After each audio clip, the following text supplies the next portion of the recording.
power, and most people predict that Trump will begin to withdraw from the Paris Climate Accords. Explain to us what is the Paris Climate Accords and why they're important. Absolutely. So the Paris Climate Accord, the Paris Agreement, is a deal that was reached in 2015 between 196 nations, including the United States. Only two rejected the agreement, Syria and Nicaragua. And it's an agreement to work together to reduce gradually emissions such as carbon dioxide and other global warming gases that scientists overwhelmingly believe are causing climate damage.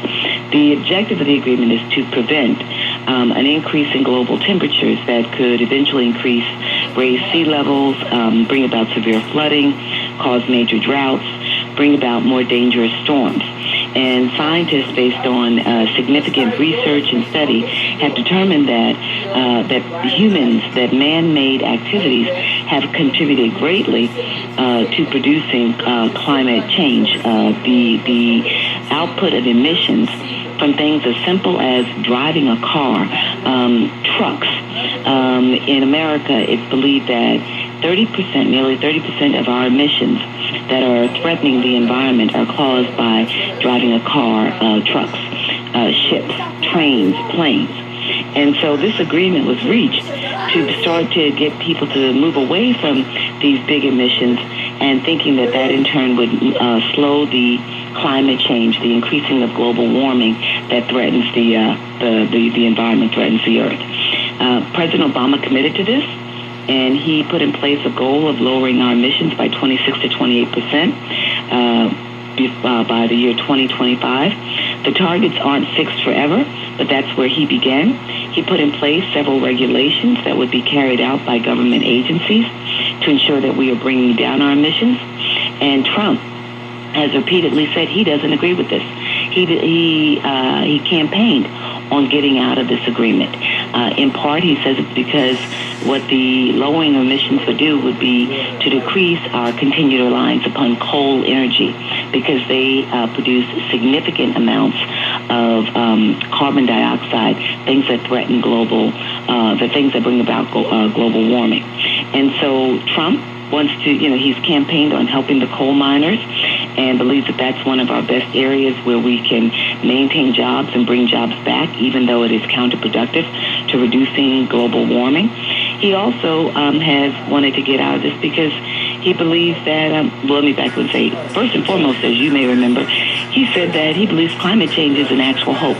He kept blaming it on the Chinese, saying that this was a conspiracy brought about by China. So he doesn't accept expert opinions and the consensus of world-renowned scientists that man-made activity is contributing significantly to global warming. He's opposed to international agreements. We've seen it with trade agreements, with military agreements.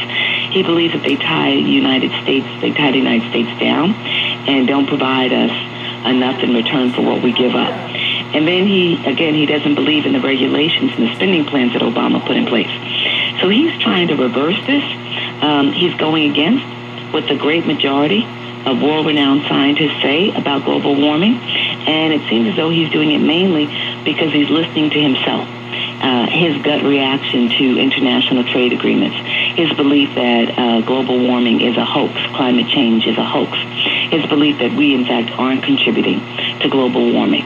He's being advised by many people not to do it, by experts.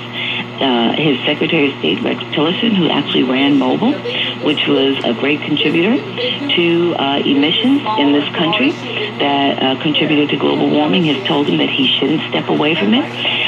Rex Tillerson believes that we're well on our way to meeting the targets that were set in the agreement. He believes it's a good thing. We're told that Ivanka Trump is telling him not to step away from it.